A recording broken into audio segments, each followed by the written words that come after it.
¿Qué tal, compañeros, amigos, colegas de Motormex? Compañeros, quiero compartir con ustedes un poco de información sobre el funcionamiento de sensores de velocidad, en este caso sensor CKP de tipo inductivo.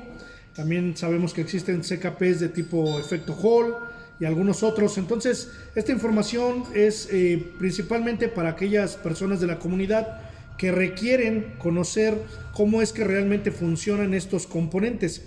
En este caso ustedes pueden observar que tengo aquí conectado un sensor CKP de tipo inductivo de la línea Volkswagen de la marca Tecnofuel. Es un sensor al cual yo le conecté dos cables. Aquí no necesitamos que este sensor tenga ninguna alimentación como referencia porque producen su propio voltaje. Entonces los sensores de este tipo que son inductivos generan su propio voltaje y no necesitan una señal de referencia o una alimentación por parte de la computadora, como en el caso de los sensores de tipo efecto Hall. Y eso nos permite pues realizar algunas pruebas en banco. Lo tengo yo aquí conectado directamente pues a una cremallera que es meramente para hacer que el sensor funcione y genere el voltaje de tal manera que se vea pues lo más similar a lo que realmente vemos en un motor o lo que realmente se observa cuando está funcionando el sensor del cigüeñal montado en el vehículo. Les comento, tiene este sensor, en este caso en particular la línea Volkswagen utiliza 3 cables en su conector para estos sensores, pero uno de esos cables es un blindaje, es una tierra solamente para cubrir los otros 2 cables de la señal, que precisamente son donde yo estoy conectado con 2 cables adicionales. Estos cables a su vez los tengo conectados a un canal del osciloscopio. Ambos cables de la sonda están conectados a los 2 cables. Y por otro lado tengo un multímetro también interceptando los mismos cables. Todo es con fines demostrativos, todo es con la intención de que ustedes puedan conocer cómo trabajan este tipo de componentes pues en la vida real, ¿no? En un caso real. Entonces, les comento para empezar, aquí qué es lo que vamos o lo que deberíamos de medir importante en un sensor inductivo fuera del vehículo. Para empezar, una resistencia. Entonces en este caso yo con el multímetro puedo medirle a ese sensor una resistencia, la cual en este caso es de 0.948 kilo ohms, lo cual en los datos técnicos del fabricante nos dirá cuánto debe de medir cada uno de sus sensores. Esto va a depender de la marca y del tipo de vehículo al cual se le va a hacer esa medición, pero es solamente, les repito, con fines didácticos, que ustedes sepan que a los sensores inductivos se les mide la resistencia. ¿En dónde? Entre los 2 pines o entre las 2 terminales de la señal del sensor.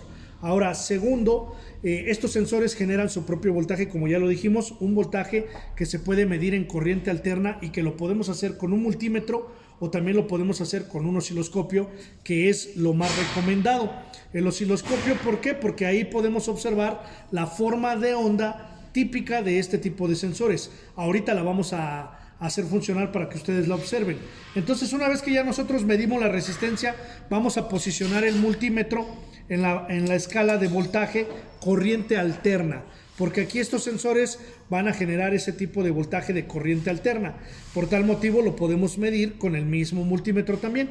¿Qué es lo que hace el sensor cuando está montado en el vehículo? Lo mismo que va a ocurrir aquí, cuando la cremallera o el reductor o el damper, depende de dónde se encuentre montado. Cuando este gira, el sensor pues hace su trabajo, genera una señal. Voy a poner a girar esta cremallera que tenemos aquí. Lo único que sí quiero aclarar y que noten que esta cremallera tiene se mueve, vaya, tiene una ondulación, vaya, y por lo tanto la señal que nos va a generar el sensor, observen ahí, la señal que nos genera el sensor pues no es lo suficientemente pareja en cuanto a su amplitud. Entonces eso se debe a que pues esto oscila bastante la cremallera que tenemos aquí, solamente con fines demostrativos. Entonces, ¿qué es lo que ocurre? Si yo lo hago girar, prácticamente observamos ahí una señal sin que yo tenga nada conectado más que el osciloscopio. A su vez, en el multímetro también observen que empieza a captar la información que el mismo sensor nos genera. Cuando un sensor de este tipo lo medimos en un vehículo funcionando con un multímetro, normalmente vamos a ver entre 1 y 3 voltios de corriente alterna, lo tengo en corriente alterna. También podríamos medir esto en la escala de Hertz, que es la frecuencia, la velocidad también con la que está trabajando o con la que se está generando esa señal.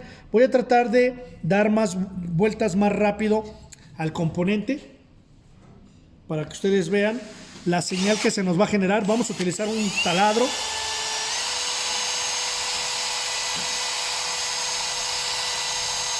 Y quiero que observen la señal que se está generando. Lo estoy haciendo para que se haga mayor, más fuerte la señal del sensor. Y si ustedes observan ahí, tenemos una señal pues obviamente deformada. Estas deformaciones que voy a pausar la imagen. Ahí la pausé. Aunque esté girando todavía, está pausada la imagen en el osciloscopio. Acá en el multímetro, él sigue tratando de captar pues el voltaje que nos genera ese sensor. También algo importante, que muchos de estos sensores necesitan de ciertas revoluciones para poder comenzar a mostrar la información o a generar el voltaje. Es decir, con revoluciones muy bajas generalmente no nos pueden producir una señal. Por eso es que el multímetro pues simplemente capta los promedios del voltaje que genera el sensor, y a veces se muestran y en algunas otras ocasiones no, porque obviamente está bastante lento el reductor que estamos utilizando. Pero acá en el osciloscopio yo pude capturar la señal, la imagen. Ustedes observan que aquí es más pequeño en cuanto a su amplitud. Eso se debe pues a lo que les comento, que oscila el reductor, pero en esta parte de acá es cuando más genera la señal más amplia del sensor, pues porque obviamente hay cambios con esa ondulación que tiene la misma cremallera. Entonces, así normalmente es como nosotros veríamos en un vehículo, de igual manera conectándonos con el osciloscopio hacia los cables del sensor. Habrá sensores en los cuales podríamos conectarnos en cualquiera de sus dos cables de señal, incluso en ambos, y habrá sensores en los que solo en un solo cable vamos a poder tomar la lectura. Entonces, en este caso yo ya tomé la lectura. ¿Qué es lo que entonces buscamos en un motor que tiene una falla? Buscamos precisamente que no exista eso, que no haya esas deformaciones en cuanto a la señal, sino que la señal sea lo más pareja posible. Es decir, esto que hace el reductor, en este caso esta cremallera que se mueve, podría darse el caso, tal vez no tan grave, pero en un motor podría causar lo mismo, con lo cual provocaría fallas en el funcionamiento del motor. Entonces estaríamos teniendo problemas probablemente de explosiones, pérdidas de potencia, entre otros códigos de falla. Y bueno, entonces con esta información nosotros, si ponemos nuevamente a girar la cremallera y le quito la pausa al equipo, ahí comienza a correr, y también podríamos tomar una lectura en frecuencia, que ustedes pueden ver aquí la frecuencia. Acá estoy en el multímetro viendo la corriente alterna, pero yo puedo cambiarme a frecuencia y observaría la frecuencia del sensor, que con lo mismo que veo en el osciloscopio, si ustedes lo pueden alcanzar a ver ahí, es lo mismo que estoy viendo acá. Voy a darle un poco más de vuelta aquí y observen la frecuencia que tengo acá contra el multímetro. Es decir, aquí sí podríamos medir realmente la frecuencia con la que esa señal se está generando, tanto con un multímetro como con un osciloscopio. En cuanto al voltaje, podría tener variaciones lo que vemos en el osciloscopio contra lo que vemos en el multímetro, por lo que ya les expliqué. Pero esta es una manera de poder comprobar un sensor que se puede hacer fuera del vehículo, de tipo inductivo. Y si nosotros estamos trabajando en el auto con un osciloscopio, pues este tipo de señal es la que nos debería de generar un sensor de este tipo. Y en base a eso, voy a pausar nuevamente, en base a eso, hacer las mediciones correspondientes, la observación y el análisis general de lo que observamos, como por ejemplo incluso las revoluciones por minuto, la frecuencia, el pico de voltaje máximo, el pico más bajo. Entonces hay mucha información que el osciloscopio nos permite tener, a diferencia de lo que podemos observar en un multímetro. Entonces, espero que esta información les sirva, compañeros. He resumido de lo mejor posible el funcionamiento del sensor inductivo, en este caso de la línea BAG. cómo veríamos esa información en un osciloscopio, cómo lo veríamos en un multímetro, cómo medirlo con un multímetro, cómo medirlo también con un osciloscopio.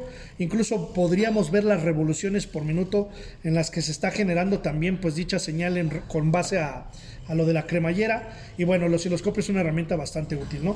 Entonces, compañeros, les dejo esta información, espero que les sirva.